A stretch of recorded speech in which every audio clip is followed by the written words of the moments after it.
Good evening my dear student. আজকের টপিকটা হচ্ছে ইম্পারেটিভ সেন্টেন্সের উপর ভয়েস এর কথা বেশি ইউজ করব না, কারণ খুব তাড়াতাড়ি শেষ করতে হবে। অনেকগুলো নিয়মের উপর ডিপেন্ড করে গ্রামারগুলো হচ্ছে। তো ব্যাপার হচ্ছে এই ভয়েস চেঞ্জ হচ্ছে কার উপর? ইম্পারেটিভ। মনে রাখতে হবে আদেশ, উপদেশ, অনুরূপ। বাংলায় কি? আদেশ, উপদেশ এবং অনুরূপ। এরকম বুঝলে সেটা ইম্পারেটিভ সেন্টেন্স হয়। তবে সবচেয়ে যেটা সমস্যায় পড়ে ছাত্ররা এই লেট, প্রথমে let me do this work, let দিয়ে যদি কোনো ইম্পারেটিভ সেন্টেন্স থাকে কি করবে সেটা হচ্ছে মনে রাখতে হবে করতে পারে না। আমি ডাইরেক্টলি করছি, তাহলে মনে রাখতে হবে অ্যাক্টিভ একটা প্যাসিভে করব। মনে রাখতে হবে প্রথমে লেট লেটই বসবে, কিছু চেঞ্জ নেই। এই সূত্রটা কি? প্রথমে লেটই বসাতে হবে।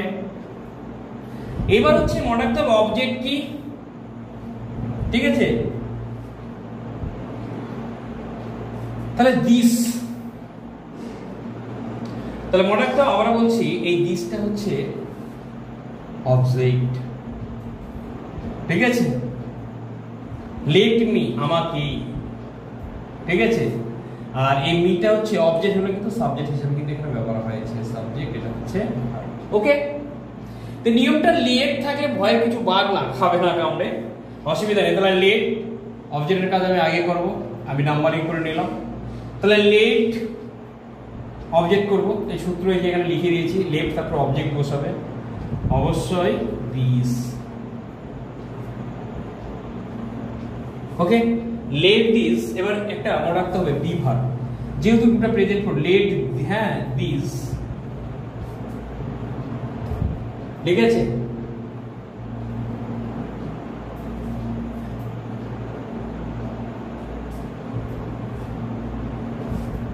তাহলে লেট দিস একটা বি বসাতে হবে, let this be,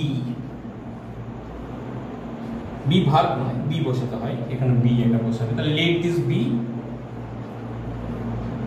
done by me, done by I হয় না, মি অবজেক্ট রূপটাই বসবে। আবার বলছি ভয়ের কিছু নেই, লেট থাকলে প্রথমে আমি লেট বসালাম, প্রথমে লেট বসাবো। তারপর আবার একই নিয়মে এক নম্বর হচ্ছে দিস থেকে আমি কি করব? অবজেক্টকে সাবজেক্ট করলাম। তারপরে একটা অবশ্যই একটা লেটের জন্য একটা বি বসাতে হয়, তাহলে বি বসালাম। মূল ভার্বের থার্ড ফর্ম, এই যে ভার্বের থার্ড ফর্ম বসালাম, ডান। একটা আবার বলছি এখানে বাই বসাতে হবে, বাই বসালাম। আর মনে রাখতে হবে এই যে সাবজেক্ট, সাবজেক্টকে আমি অবজেক্ট করলাম। ওকে, দুই নম্বর একই নিয়মে। তাহলে এটা ইম্পারেটিভ সেন্টেন্সের প্যাসিভ ভয়েস আমি এটা করব। এটা করলে দাঁড়াবে কি? আমি আবারও লেট বসালাম, তাহলে মনে রাখতে হবে এটা হচ্ছে সাবজেক্ট, এটা হচ্ছে ভার্ব, এটা হচ্ছে অবজেক্ট। তাহলে লেট মনে রাখতে হবে দিস ওয়ার্ক। ওকে, বি মূল verb, finished, finished by us. Okay, let this work, এই দিস ওয়ার্ক হচ্ছে আবারও বলছি অবজেক্ট করেছি, এটা এক, এটা হচ্ছে দুই, এটা হচ্ছে তিন, আর লেটটা ডিরেক্টলি আমি বসালাম। তাহলে অবজেক্টকে সাবজেক্ট করলাম, দিস ওয়ার্ক, একটা বি বসাবে, এই যে বললাম সূত্র অনুযায়ী একটা বি আসবে লেটের জন্য। ফিনিশড একটা বাই বসালাম, মূল ভাবে থার্ড ফর্ম বসালাম, একটা ভি ফ্রি করে দিলাম, একটা বাই বসালাম এবং আসটাকে ওইদিকে নিয়ে গেলাম, অর্থাৎ অবজেক্ট রূপ। আর আসটাকে কোনো চেঞ্জ, অবজেক্টই হবে। শাট দি ডোর, ঠিক আছে? লেট দিয়ে করা যায়, এটা দুই ভাবে করা যায়।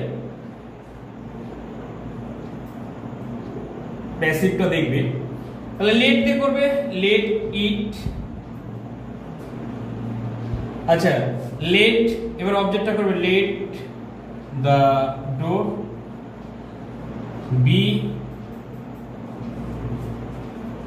শাট, শাটে থার্ড ফর্ম শাটে, তাহলে let the door be shut. Okay, আমরা বলছি প্রথমে লেট বসাবে, এরকম শাট দি ডোর, ওপেন দি বুক ইত্যাদি ইত্যাদি। প্রথমে লেট করবে, তারপরে অবজেক্টটাকে কি করবে? অবশ্যই সাবজেক্ট করবে, তারপরে একটা বি বসাবে এবং মূল ভার্বের থার্ড ফর্ম, এটা সবসময় মূল ভার্ব, এটা হচ্ছে ভার্বের, আমি এই যে ভার্বের থার্ড ফর্ম করে দিলাম, শাট, শাটে। ওকে, আবার বলছি লেট ডে, শাট দি ডোর যদি কোনো এক কথায় এরকম আদেশ, উপদেশ এরকম যদি বোঝায়, অর্থাৎ সাবজেক্টহীন বাক্যগুলো ইম্পারেটিভ সেন্টেন্স হয়, তাহলে লেট প্রথমে বসাবো, তারপর অবজেক্টকে সাবজেক্ট করবো, তারপর একটা বি বসাবো, মূল ভার্ব থার্ড ফর্ম বসে দিলে ওকে। ওপেন দ্য ডোর, তাহলে একই। আবার এটা ইউ আর রিকোয়েস্টেড টু বা ইউ আর অর্ডার টু দিয়ে করা যায়, অসুবিধা নেই, যেভাবে করবে সেভাবে হবে। এই যে প্যাসিভ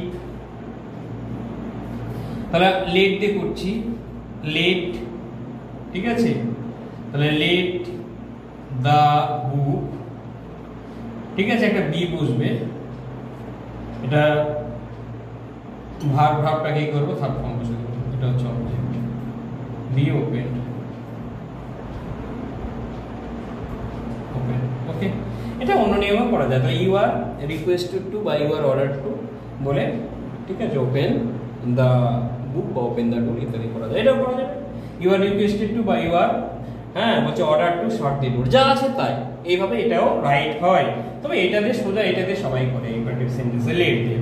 বলছে একটা প্লিজ, প্লিজ থাকলে কি হয়, যদি প্লিজ দিয়ে কোনো ভয়েস চেঞ্জ শুরু হয়, এটাও ইম্পারেটিভ সেন্টেন্স, তাহলে প্যাসিভে আমি করব কি, তাহলে প্রথমে শুরু করব ইউ আর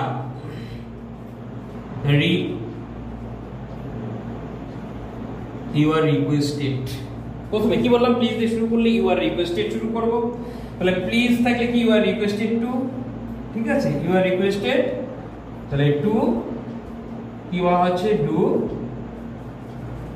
দিস, ওকে। আবার বলছি প্লিজ দিয়ে যদি কোনো ভয়েস চেঞ্জ শুরু হয়, তাহলে you are requested to do this work. আশা করি তোমাদের ভালো লেগেছে, ঠিক আছে। নতুন নতুন সব নিয়মগুলো বলে দিচ্ছি। প্লিজ তোমরা আমার হচ্ছে চ্যানেলটা অবশ্যই কেডি গ্রামারওয়ালা, যে চ্যানেলটা তোমাদের দয়াতে এবং তোমাদের করুণায় আমি অনেক দূর এগিয়েছি, আশা করি আরও এগোবো তোমাদের, তার জন্য অবশ্যই ধন্যবাদ দিয়ে ছোটো করবো না, ঠিক আছে। তোমরা দয়া করে আমার চ্যানেলটা হচ্ছে যারা যারা নতুন এবং বন্ধু বান্ধবদের শেয়ার করে দেবে প্লিজ, ঠিক আছে।